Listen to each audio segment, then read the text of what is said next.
சிறுவர் வேத பாடம். அவர் நாமம் இயேசு. உலகத்தை படைத்த இரட்சகர். நாம் முதலாவதாக வேதாகமத்தின் புதிய ஏற்பாட்டிலிருந்து தேவன் படைத்த அழகான படைப்பை பற்றி நாம் இப்பொழுது பார்க்க போகிறோம். யோவான் எழுதின சுவிசேஷம் 1ஆம் அதிகாரம் 1ஆம் வசனம் முதல் 18ஆம் வசனம் வரை நாம் பார்க்கிறோம். இதை நாம் பார்க்கும்போது தேவன் எவ்வளவு அற்புதமான உலகத்தை உருவாக்கினார் என்பதை பற்றி சிந்தித்து பாருங்கள். மேலும் வேதாகமத்தை வாசிப்பதில் நாம் கவனம் செலுத்த வேண்டும். ஏனென்றால் இறுதியில் நமக்கு கேள்வி பதில்கள் உண்டு.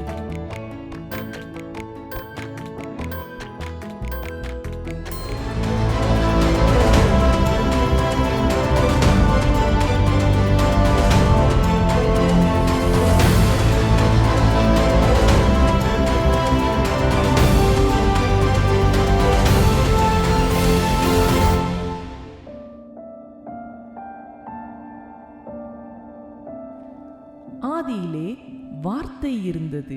அந்த வார்த்தை தேவனிடத்தில் இருந்தது. அந்த வார்த்தை தேவனாய் இருந்தது. அவர் ஆதியிலே தேவனோடு இருந்தார். சகலமும் அவர் மூலமாய் உண்டாயிற்று. உண்டானதொன்றும் அவராலே அல்லாமல் உண்டாகவில்லை. அவருக்குள் ஜீவன் இருந்தது. அந்த ஜீவன் மனுஷருக்கு ஒளியாயிருந்தது. அந்த ஒளி இருளிலே பிரகாசிக்கிறது. இருளானது அதை பற்றி கொள்ளவில்லை. தேவனால் அனுப்பப்பட்ட ஒரு மனுஷன் இருந்தான். அவன் பேர் யோவான். அவன் தன்னால் எல்லாரும் விசுவாசிக்கும்படி அந்த ஒளியை குறித்து சாட்சி கொடுக்க சாட்சியாக வந்தான். அவன் அந்த ஒளி அல்ல, அந்த ஒளியை குறித்து சாட்சி கொடுக்க வந்தவனாயிருந்தான். உலகத்திலே வந்து எந்த மனுஷனையும் பிரகாசிக்கிற ஒளியே அந்த மெய்யான ஒளி. அவர் உலகத்தில் இருந்தார்.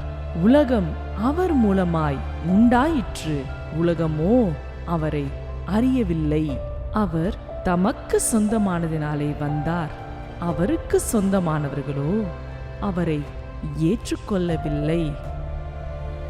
அவருடைய நாமத்தின் மேல் விசுவாசம் உள்ளவர்களாய் அவரை ஏற்றுக்கொண்டவர்கள் எத்தனை பேர்களோ அத்தனை பேர்களும் அவருடைய பிள்ளைகள் ஆகும்படி அவர்களுக்கு அதிகாரம் கொடுத்தார். அவர்கள் இரத்தத்தினாலாவது மாம்ச சித்தத்தினாலாவது புருஷருடைய சித்தத்தினாலாவது பிறவாமல் தேவனாலே பிறந்தவர்கள். அந்த வார்த்தை மாம்சமாகி கிருபையினாலும் சத்தியத்தினாலும் நிறைந்தவராய் நமக்குள்ளே வாசம் பண்ணினார். அவருடைய மகிமையை கண்டோம். அது பிதாவுக்கு ஒரே பேரானவருடைய மகிமைக்கு ஏற்ற மகிமையாகவே இருந்தது. யோவான் அவரை குறித்து சாட்சி கொடுத்து, எனக்கு பின் வருகிறவர் எனக்கு முன் இருந்தவர், ஆகையால் அவர் என்னிலும் மேன்மையுள்ளவர்கள் என்று நான் சொல்லியிருந்தேனே, அவர் இவர்தான் என்று சத்தமிட்டு கூறினான். அவருடைய பரிபூரணத்தினால் நாம் எல்லாரும் கிருபையின் மேல் கிருபை பெற்றோம். எப்படியெனில் நியாயப்பிரமாணம் மோசேயின் மூலமாய் கொடுக்கப்பட்டது. கிருபையும் சத்தியமும் இயேசு கிறிஸ்துவின் மூலமாய் உண்டாயின. தேவனை ஒருவரும் ஒரு காலமும் கண்டதில்லை. பிதாவின் மடியில் இருக்கிற ஒரே பேரான குமாரனே அவரை வெளிப்படுத்தினார்.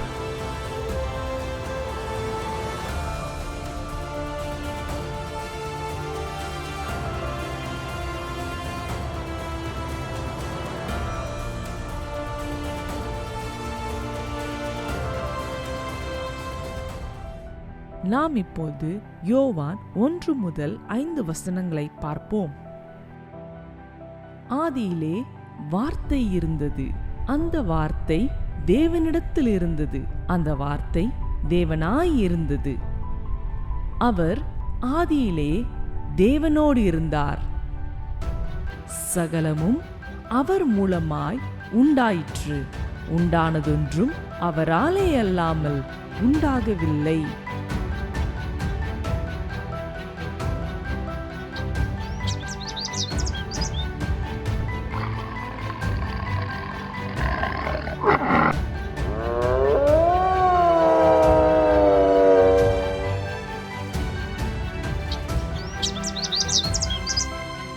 அவருக்குள் ஜீவன் இருந்தது. அந்த ஜீவன் மனுஷருக்கு ஒளியாயிருந்தது. அந்த ஒளி இருளிலே பிரகாசிக்கிறது. இருளானது அதை பற்றிக் கொள்ளவில்லை.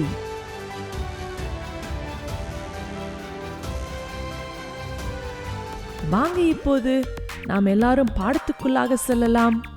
கேள்விகள், பதில்கள். முதல் கேள்வி, கோடிட்ட இடத்தை நிரப்புக. யோவான் 1:1. ஆதியிலே வார்த்தை இருந்தது. அந்த வார்த்தை தேவனிடத்தில் இருந்தது. அந்த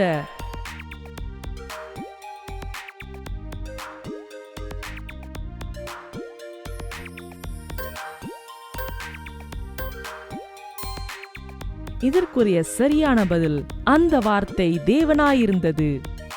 2, வார்த்தையாயிருந்தது எது?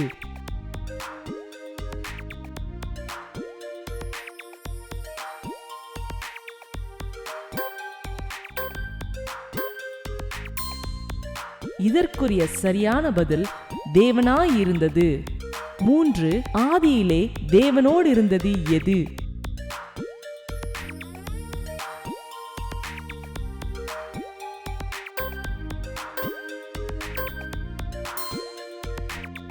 இதற்குரிய சரியான பதில் வார்த்தை. 4, சகலத்தையும் படைத்தது யார்?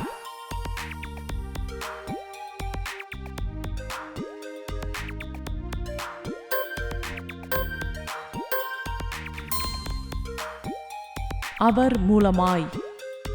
5, அவரால் படைக்கப்படாதது ஏதேனும் உண்டா? ஆம், இல்லை.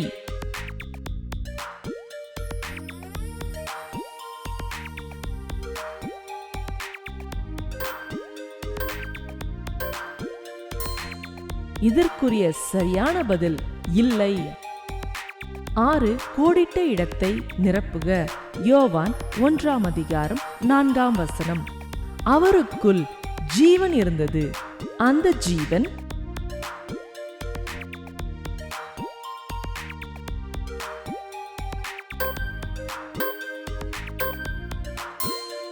அந்த ஜீவன் மனுஷருக்கு ஒளியாயிருந்தது. 7, இருளிலே பிரகாசித்தது எது?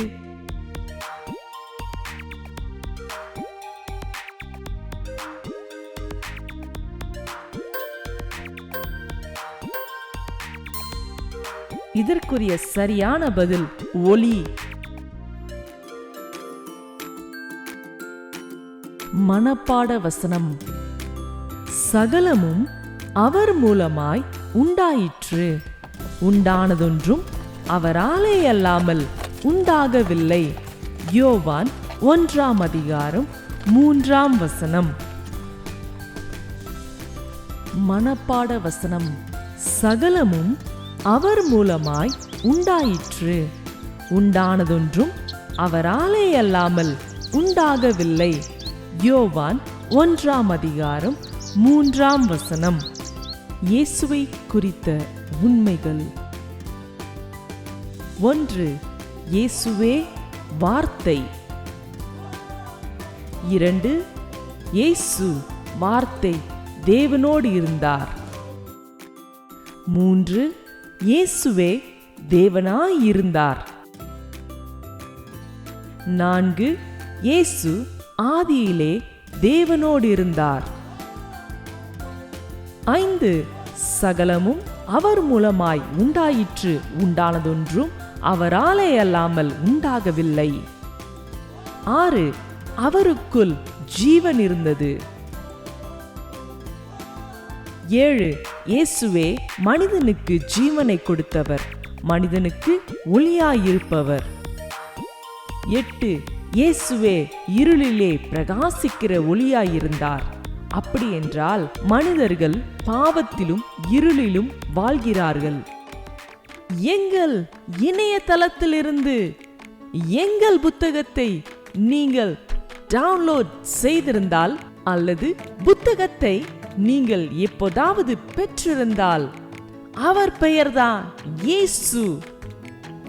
இந்த உலகத்தை படைத்தவர், நம்முடைய இரட்சகர்.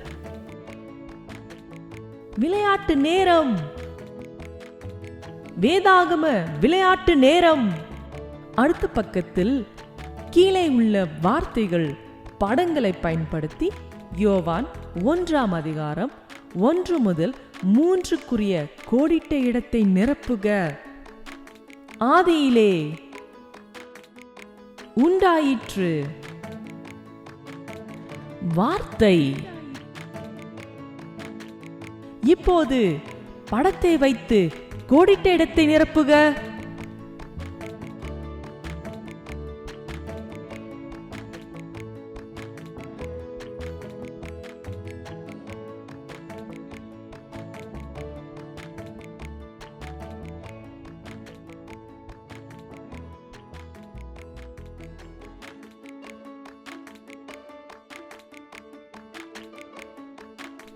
இப்பொழுது யோவான் 1ஆம் அதிகாரம் 1 முதல் 3 பதில்கள்.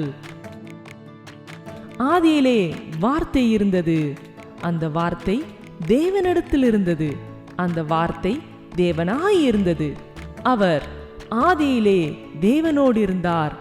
சகலமும் அவர் மூலமாய் உண்டாயிற்று. உண்டானதொன்றும் அவராலே அல்லாமல் உண்டாகவில்லை.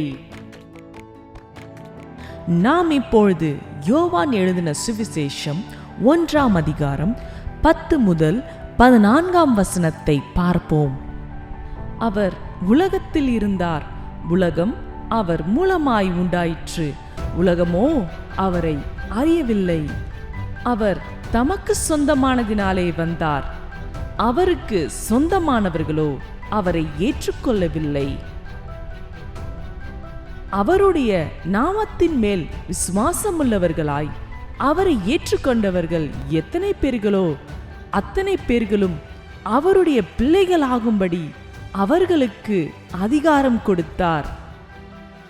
அவர்கள் இரத்தத்தினாலாவது மாம்ச சித்தத்தினாலாவது புருஷனுடைய சித்தத்தினாலாவது பிறவாமல் தேவனாலே பிறந்தவர்கள்.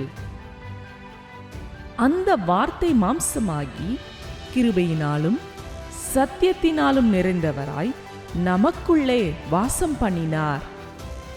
அவருடைய மகிமையை கண்டோம். அது பிதாவுக்கு ஒரே பேரானவருடைய மகிமைக்கு ஏற்ற மகிமையாகவே இருந்தது. வாங்க இப்போது நாம் எல்லாரும் பாடத்துக்குள்ளாக செல்லலாம். கேள்விகள் பதில்கள். 8. இயேசு உலகத்தில் இருந்தார், சகலமும் அவர் மூலமாய் உண்டாக்கப்பட்டது. ஆனால் உலகம் என்ன செய்யவில்லை? உலகமோ அவரை அறியவில்லை, அல்லது உலகம் அவரை அறிந்திருந்தது.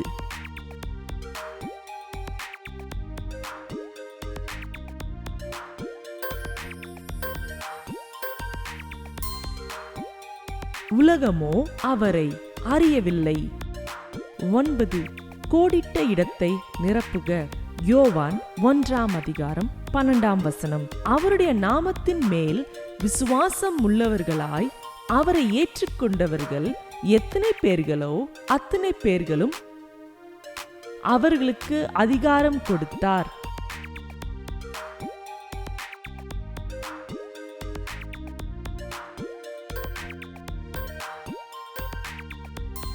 தேவனுடைய பிள்ளைகளாகும்படி. 10.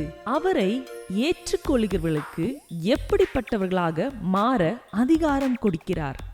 தேவனுடைய பிள்ளைகளாகும்படி, முதிர்ந்தவனாகும்படி, மதவாதி ஆகும்படி.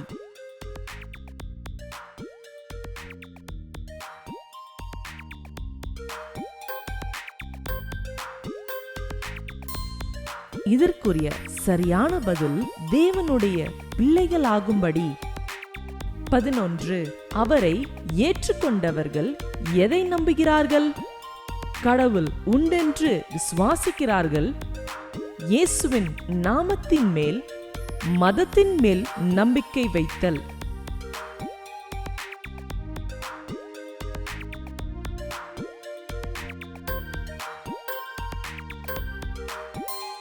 இதற்குரிய சரியான பதில் இயேசுவின் நாமத்தின் மேல். 12. மாம்சமாக மாறியது எது?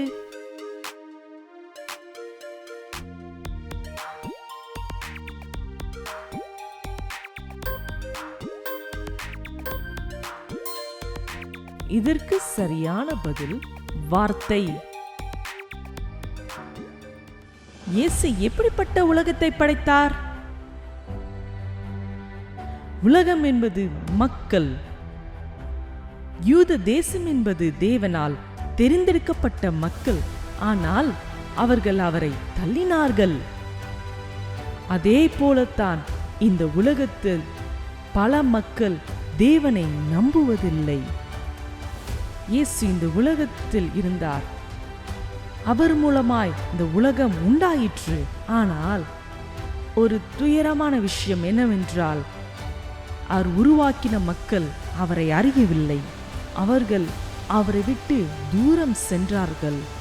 ஏனென்றால் அவர்கள் பாவத்திலும் இருளிலும் வாழ்ந்தார்கள்.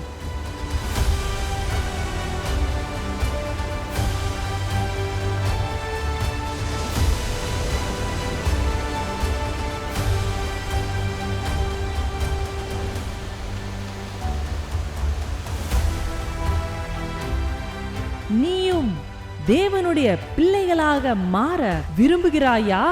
அது எப்படி என்று யோவான் 1:12 சொல்கிறது. பதில்கள்: 1. அவரை ஏற்றுக்கொண்டால் இயேசு. 2. அவருடைய நாமத்தில் விசுவாசம் வைத்தால் அவருடைய பெயர்தான் இயேசு. இயேசுவை விசுவாசித்து அவர் நாமத்தின் மேல் விசுவாசம் வைத்தால் அவர் உனக்கு என்ன செய்வார்? அதற்குரிய பதில்கள்: தேவனுடைய பிள்ளைகளாகும்படிக்கு அதிகாரம் கொடுக்கிறார். மனப்பாட வசனம்.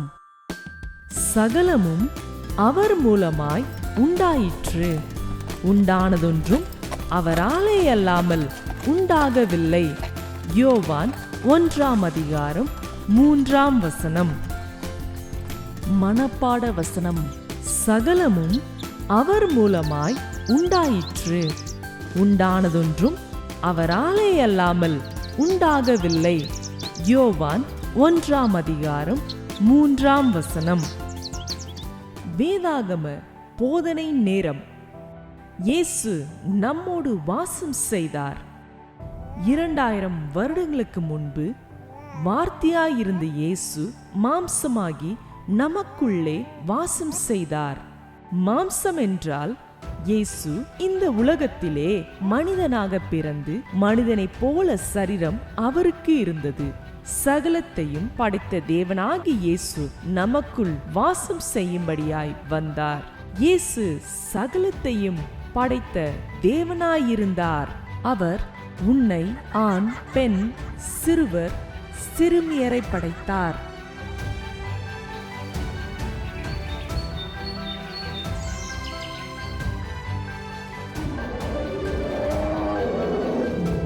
தேவன் ஆதியிலே சூரியனையும் சந்திரனையும் நட்சத்திரங்களையும் சுடர்களையும் பெருங்கடல்களையும் மற்றும் நிலங்களையும் தேவன் படைத்தார்.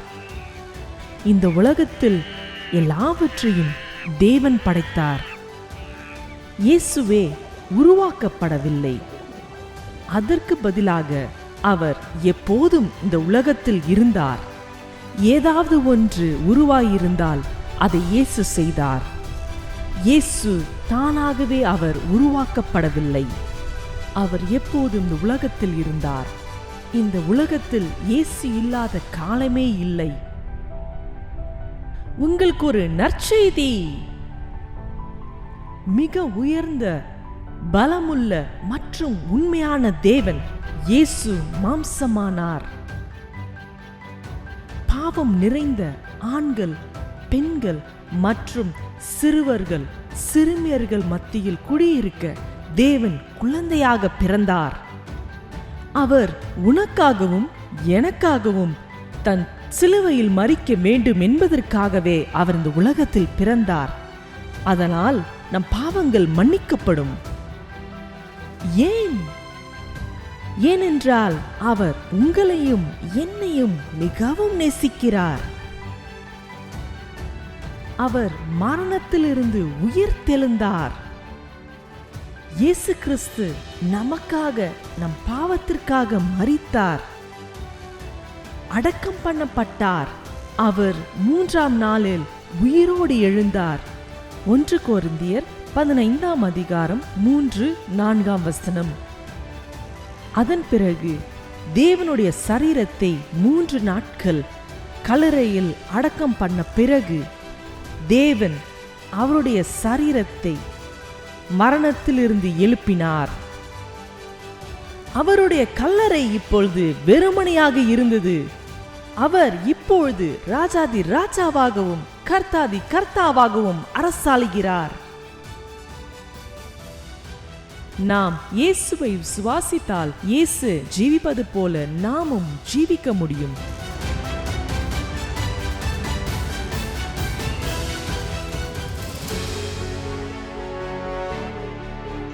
பாவம் நம்மை தேவனிடமிருந்து பிரிக்கிறது.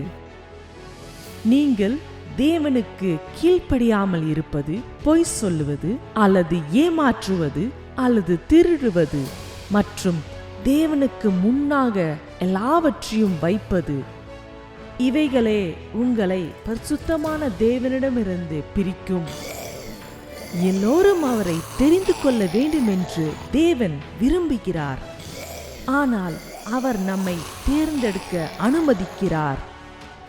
இப்போது ஒரு நபர் நோய்வாய்ப்பட்டோ அல்லது நோயால் பாதிக்கப்பட்டோ இருந்திருந்தால், நம்முடைய பெற்றோர்கள் நம்மிடம் சொல்வது, நம்முடைய சகோதரனும் அல்லது சகோதரியும் நோய்வாய்ப்பட்டு இருந்தால் அவர்கள் உபயோகப்படுத்தும் பொருட்களை நாம் உபயோகிக்க கூடாது என்பதை நம்மிடம் சொல்வார்கள். ஏனென்றால் அவர்களுடைய கிருமிகள் நம்மளை தாக்கக்கூடாது என்பதற்காக நம்மிடம் நம்முடைய பெற்றோர்கள் அதை சொல்வார்கள். பாவம் அதை போன்றதுதான். தீய நபர்களுடைய சவகாசம் இருந்தால், பெற்றோர்களின் வார்த்தைகளுக்கு கீழ்ப்படியாமல் இருந்தால், தேவனை பற்றி அறியாமல் இருந்தால், நாம் நம்முடைய வாழ்க்கையை குறித்து கவனமாக இருக்க வேண்டும். இல்லை என்றால் அவர்களைப் போல நாமும் மாறிவிடுவோம். பாவம் என்பது அவர்கள் தவறான செயலை செய்யும் போது தவறான நபருக்கு வரும் நோய் போன்றது. நம்முடைய பாவங்களை மன்னிக்கும்படி நாம் தேவனிடம் கேட்க வேண்டும். அது உங்களுடைய விருப்பம். யோசித்து பாருங்கள். தேவன் நம்மை நேசிக்க செய்திருந்தால் நம்மை ரோபோக்கள், பொம்மைகள் போல அவர் கட்டுப்படுத்திடுவார். நம்முடைய தேவன் அப்படிப்பட்ட தேவன் அல்ல. ஒரு வீடியோ கேமை பற்றி யோசித்து பாருங்கள். அது மற்றொரு மனிதனால் திட்டமிடப்பட்டது. அதனால் அது செய்ய வேண்டியதை செய்ய வேண்டும். தேவன் நம்மை நேசிக்கவோ அல்லது ஏற்றுக்கொள்ளவோ திட்டமிடவில்லை. அவர் அதை செய்தால் அவர் நம்மை தேர்ந்தெடுக்கும் சுதந்திரத்தை அனுமதிக்க மாட்டார். உண்மையான அன்பாக இருக்க மாட்டார்.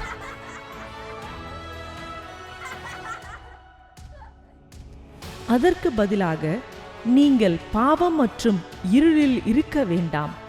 உங்கள் வாழ்க்கையை இயேசுவுக்கு ஒப்புக் கொடுக்கலாம். நீங்கள் இன்று இயேசுவை அறிந்து கொள்ளலாம். யோவான் 1ஆம் அதிகாரம் 12 அவருடைய நாமத்தின் மேல் விசுவாசம் உள்ளவர்களாய் அவரை ஏற்றுக்கொண்டவர்கள் எத்தனை பேர்களோ அத்தனை பேர்களும் தேவனுடைய பிள்ளைகளாகும்படி அவர்களுக்கு அதிகாரம் கொடுத்தார். எங்கள் புத்தகத்தை நீங்கள் டவுன்லோட் செய்திருந்தால் அல்லது புத்தகத்தை எங்கள் இணையதளத்திலிருந்து எங்கள் புத்தகத்தை நீங்கள் டவுன்லோட் செய்திருந்தால் இந்த உலகத்தை படைத்தவர் நம்முடைய இரட்சகர் இயேசு உன்னை நேசிக்கிறார்.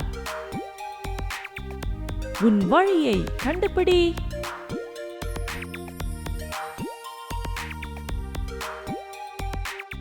இதோ அதற்குரிய சரியான வழி.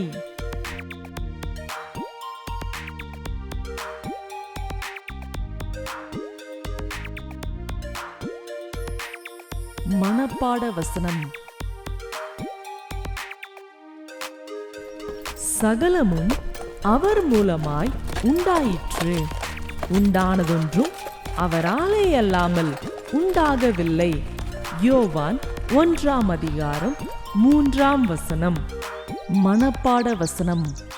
சகலமும் அவர் மூலமாய் உண்டாயிற்று, உண்டானதொன்றும் அவராலே அல்லாமல் உண்டாகவில்லை. யோவான் 1:3. தேவன் உன் வாழ்க்கையை குறித்து வைத்துள்ள உண்மையான திட்டம். இப்போது யாரும் கேட்காத முக்கியமான கேள்வி ஒன்றை கேட்கிறேன். நீ ராஜாதி ராஜாவாகிய இயேசுவின் பிள்ளையாய் மாற விரும்புகிறாயா? ஆம், இயேசுவை விசுவாசித்தால் முடியும்.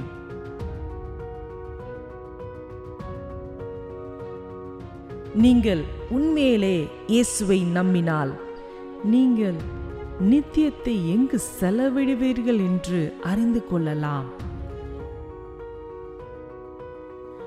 உங்கள் வாக்குமூலத்தின் வார்த்தைகள் உங்களை தானாக காப்பாற்றாது, ஆனால் அவை உங்கள் இருதயத்தில் இருக்கும் இரட்சிப்பின் நம்பிக்கையின் வெளிப்பாடாகும்.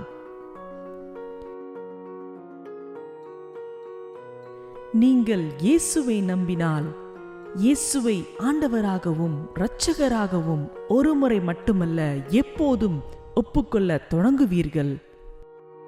இயேசு கிறிஸ்துவை நீங்கள் நம்புவதன் மூலமும் அவரை ஒப்புக்கொள்வதன் மூலம் அவரை தனிப்பட்ட முறையில் அறிந்து கொள்ள முடியும்.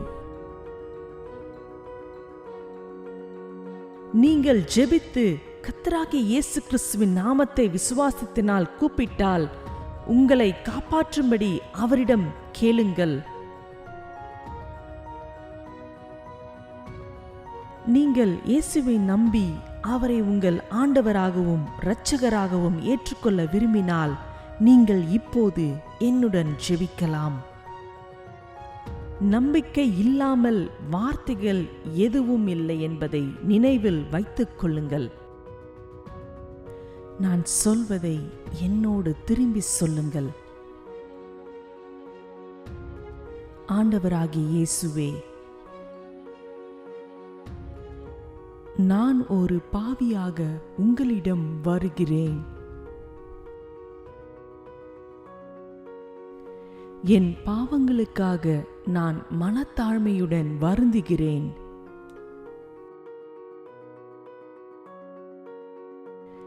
இயேசுவே ஆண்டவர் என்று நான் நம்புகிறேன்.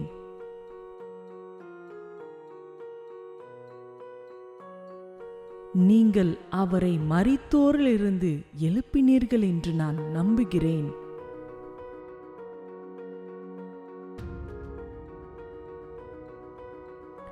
இயேசுவே, என் வாழ்வில் ஆண்டவராகவும் இரட்சகராகவும் இருங்கள். நீர் மரித்தோரிலிருந்து எழும்பினீர் என்று நான் விசுவாசிக்கிறேன்.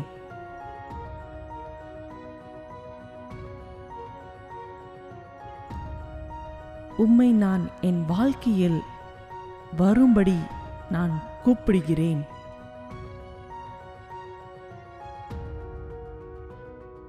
என் வாழ்க்கையை முழுமையாக ஆளுகை செய்யும்படி உம்மிடம் நான் வாழ்க்கையை ஒப்புக் கொடுக்கிறேன்.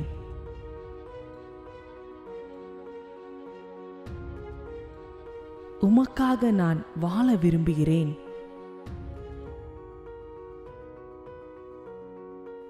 இந்த நாள் முதல் என் வாழ்நாள் முழுவதும் உமக்காக நான் வாழ விரும்புகிறேன்.